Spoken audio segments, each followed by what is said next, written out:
Innal hamdalillah nahmaduhu wa nasta'inuhu wa nastaghfiruh wa na'udzu billahi min shururi anfusina wa min sayyiati a'malina. May yahdihillahu fala mudilla lahu wa may yudlil fala hadiya lahu. Asyhadu an la ilaha illallah wahdahu la syarika lahu wa asyhadu anna Muhammadan 'abduhu wa rasuluh. Ya ayyuhalladzina amanu taqullaha haqqa tuqatih wa la tamutunna illa wa antum muslimun.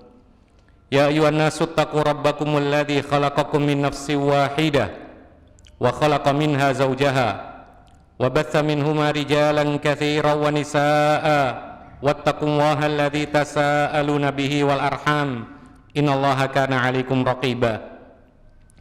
Ya ayyuhalladzina amanu taqullaha wa qulu qawlan sadida yuslih lakum a'malakum wa yaghfir lakum dhunubakum wa may yuti'illaha wa rasulahu faqad faza fawzan 'azima.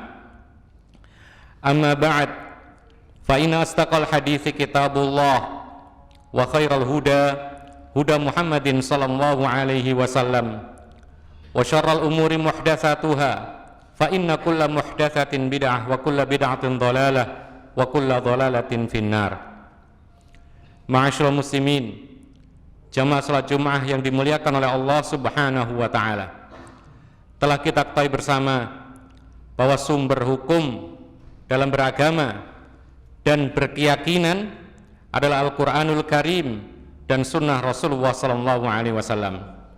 Al-Qur'anul Karim kalamullah, firman-firman Allah yang mana Allah sendiri menjaganya hingga akhir zaman kelak tetap tidak akan berubah selama-lamanya.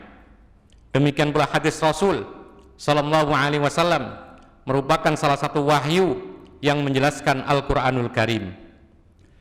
Kemudian ma'asyiral muslimin rahimakumullah, ada juga sumber hukum dalam beragama yang ketiga adalah al-ijma'. Dikatakan oleh para ulama, al-ijma' huwa ittifaqu mujtahidi hadhil ummah ba'da wafatin Nabi sallallahu alaihi wasallam ala hukmin syar'i. Yang namanya ijma' adalah kesepakatan seluruh ulama kaum muslimin setelah wafatnya Nabi sallallahu alaihi wasallam dalam urusan hukum syariat. Ma'asyiral muslimin rahimakumullah, kenapa ijma', kesepakatan seluruh ulama kaum muslimin, itu statusnya sama dengan Al-Quran dan sama dengan hadis Rasulullah sallallahu alaihi wasallam dalam hal dijadikan sebagai dasar hukum?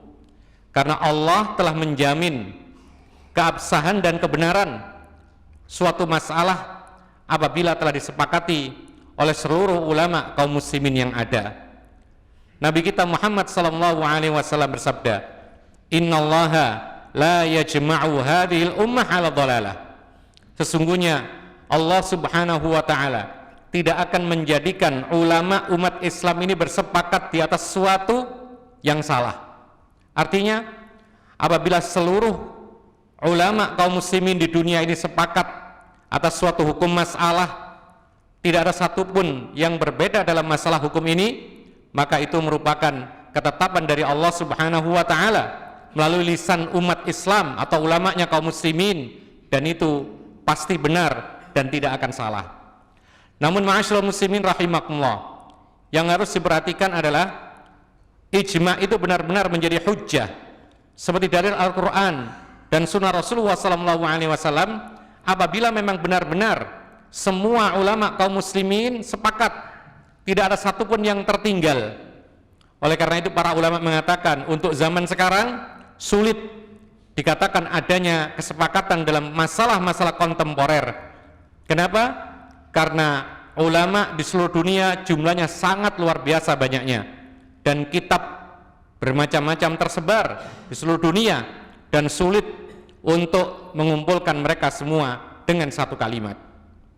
Lalu yang kedua kaum muslimin yang dimuliakan oleh Allah, ijma', kesepakatan yang dijadikan sebagai dasar hukum dalam beragama adalah ijma' ketika betul-betul semuanya ulama kaum muslimin seluruh dunia sepakat, bukan sifatnya kesepakatan lokal, bukan sifatnya kesepakatan sebagian kelompok, bukan pula kesepakatan sebagian negara dan lain sebagainya. tetapi kesepakatan yang telah disepakati oleh semua ulama di seluruh dunia, itulah yang menjadi dasar hukum seperti Al-Quran dan Sunnah Rasulullah SAW.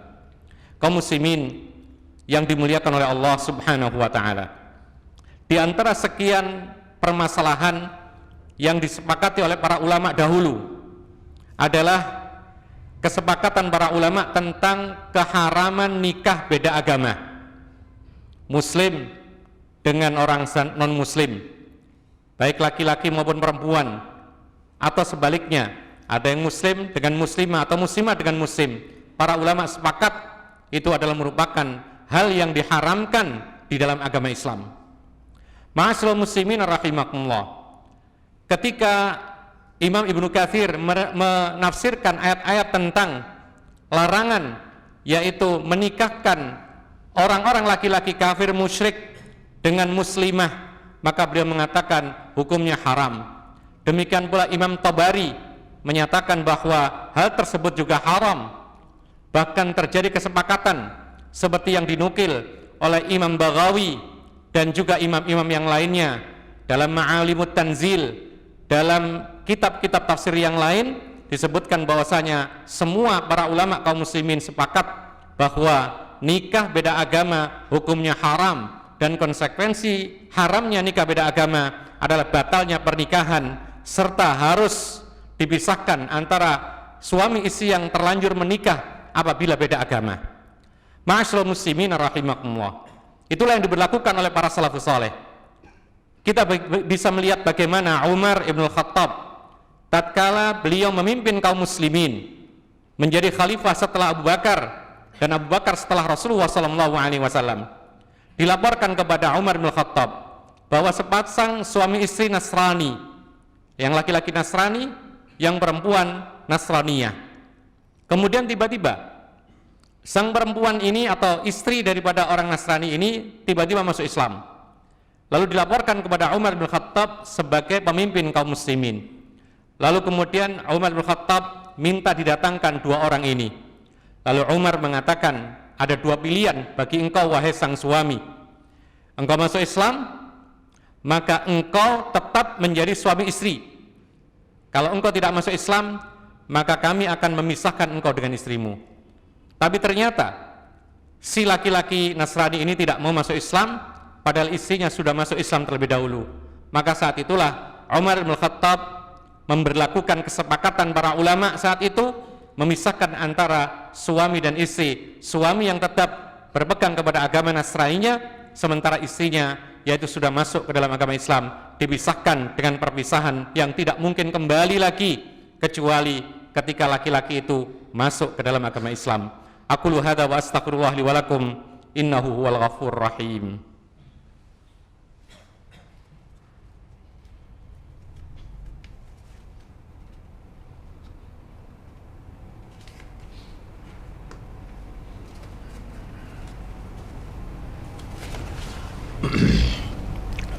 Alhamdulillahi hamdan katsiran tayyiban kama amar, wa nusalli wa nusallimu ala nabiyyina al-karim nabiyyina Muhammadin wa ala alihi wa sahbihi wa man tabi'ahum bi ihsanin ila yaumiddin wa sallama tasliman katsira, amma ba'd.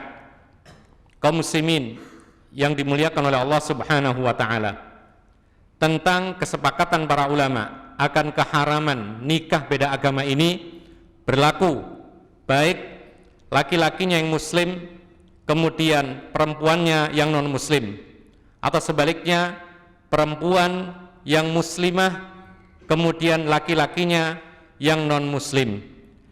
Namun ma'asyiral muslimin rahimakumullah, para ulama pun bersepakat ada pengecualian, dan itu terbatas sekali dengan syarat yang sangat ketat, yaitu bolehnya nikah beda agama dengan syarat-syarat yang akan disebutkan berikut ini.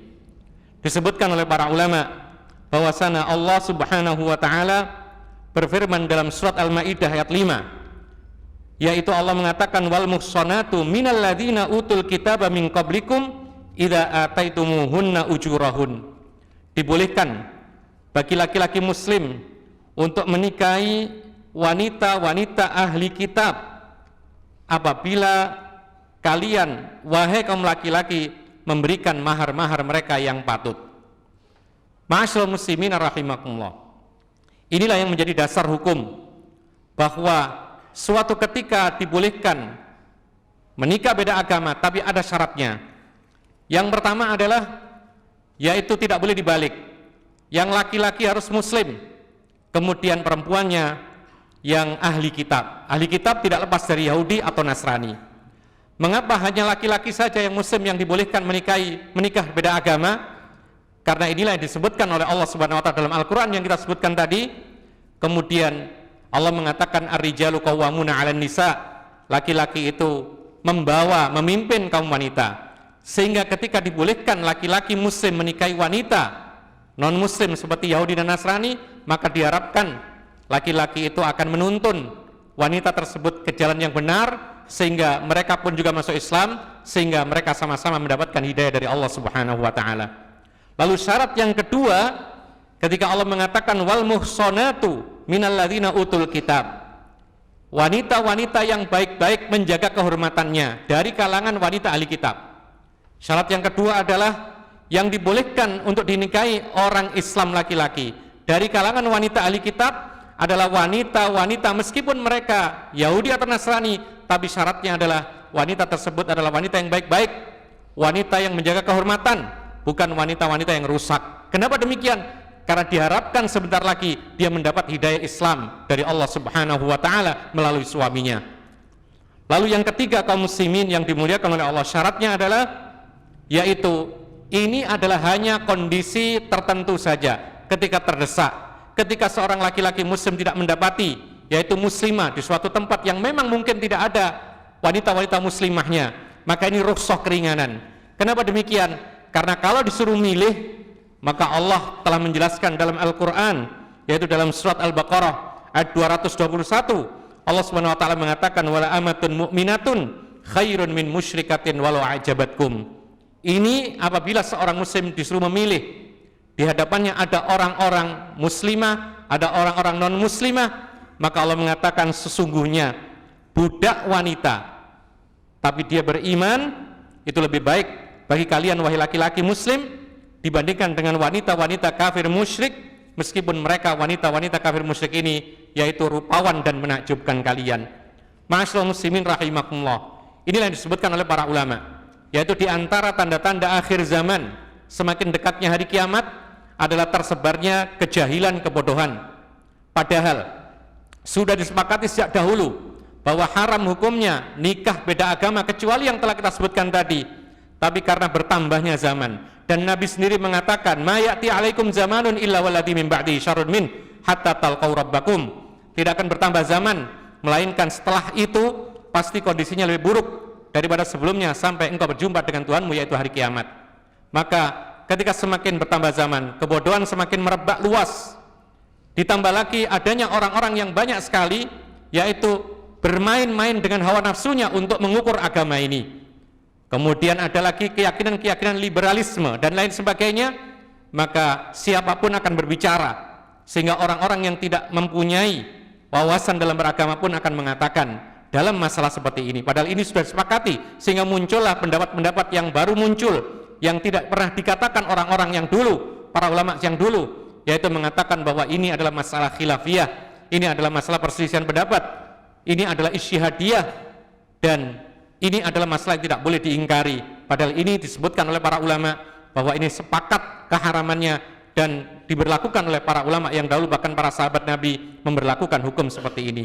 Allahumma ighfir lil muslimina wal muslimat wal mu'minina wal mu'minat al ahya'i minhum wal amwat. Rabbana hab lana min azwajina wa dhurriyyatina qurrata a'yun waj'alna lil muttaqina imama. Rabbana ighfir lana wa liwalidina warhamhum kama rabbawna shighara. Rabbana atina fid dunya hasanah wa fil akhirati hasanah wa qina adzabannar. Wa sallallahu ala nabiyyina Muhammad wa ala alihi wa sahbihi ajma'in. Wa akhiru da'wana anil hamdulillahi rabbil alamin. Wa aqimis salat.